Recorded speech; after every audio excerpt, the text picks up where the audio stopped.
भानागढ़ किले का श्राप। भानागढ़ किला भारत के सबसे डरावने स्थानों में से एक। कहा जाता है कि इस किले पर एक श्राप है और जो कोई भी सूरज ढलने के बाद अंदर जाता है वह कभी वापस नहीं आता। लेकिन आज रात 4 दोस्त इस नियम को तोड़ने वाले हैं। हम 4 दोस्तों से मिलते हैं, राहुल, प्रिया, अर्जुन और मीरा। ये चारों ट्रैवल व्लॉगर्स हैं जो भारत के डरावने स्थानों की खोज करते हैं। उन्हें YouTube पर काफी फॉलोइंग मिल चुकी है और वे हमेशा वायरल होने वाली अगली बड़ी कहानी की तलाश में रहते हैं। स्थानीय लोगों की चेतावनियों के बावजूद वे भानगढ़ किले के अंदर रात बिताने का फैसला करते हैं ताकि असली पैरानॉर्मल एक्टिविटी कैप्चर कर सकें। जब वे अपने कैमरे और उपकरण सेट कर रहे होते हैं तो ग्रुप किले की कहानियों पर मजाक उड़ाता है और उन्हें महज अंधविश्वास बताता है।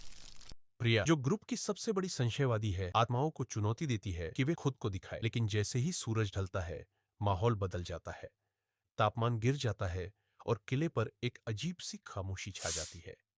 आधी रात के आसपास ग्रुप को किले के खंडहरों से फुसफुसाहट की आवाज सुनाई देती है।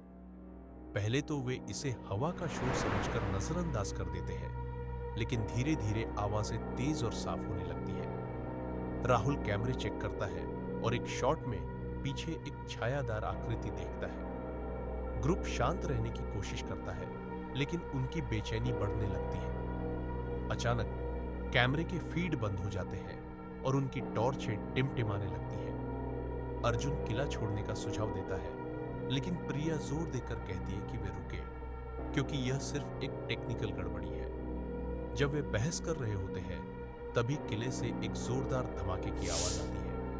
वे देखते हैं कि उनका एक कैमरा जमीन पर टूटा पड़ा है, मानो किसी अदृश्य शक्ति ने उसे फेंक दिया हो। ग्रुप में दहशत फैल जाती है क्योंकि उन्हें एहसास होता है कि वे अकेले नहीं हैं। मीरा, जो अब तक चुप थी, अजीब व्यवहार करने लगती है।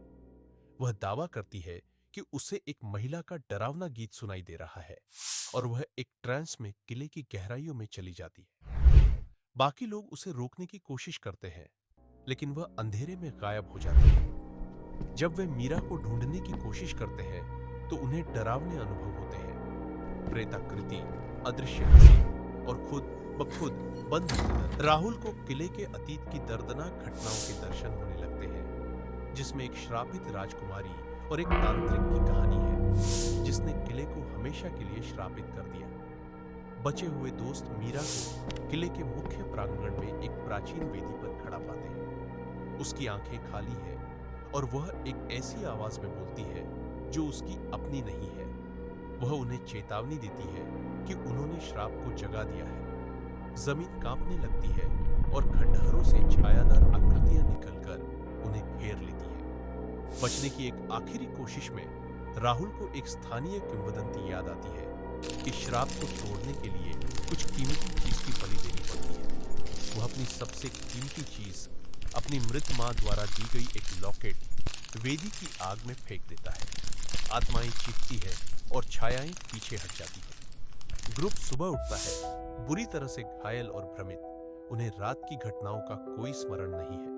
उनका सारा उपकरण नष्ट हो चुका है, लेकिन एक कैमरा चमत्कारिक रूप से बच जाता है, जिसमें पूरी घटना रिकॉर्ड होती है। जब वे फुटेज देखते हैं तो उन्हें अलौकिक घटनाओं की झलक दिखाई देती है, जिसमें मीरा का भूत प्रेत और छायादार आकृतियां शामिल हैं। वीडियो इन्हें संदेश के साथ समाप्त होता है। कुछ जगहें श्रापित होती है और इसका कारण होता है। भानगढ़ किला उनमें से एक है। अगर कभी जाओ तो याद रखना, सूरज ढलने से पहले निकल जाना, नहीं तो शायद तुम कभी वापस नहीं आ पाओगे। भारत के सबसे डरावने स्थानों की और कहानियों के लिए सब्सक्राइब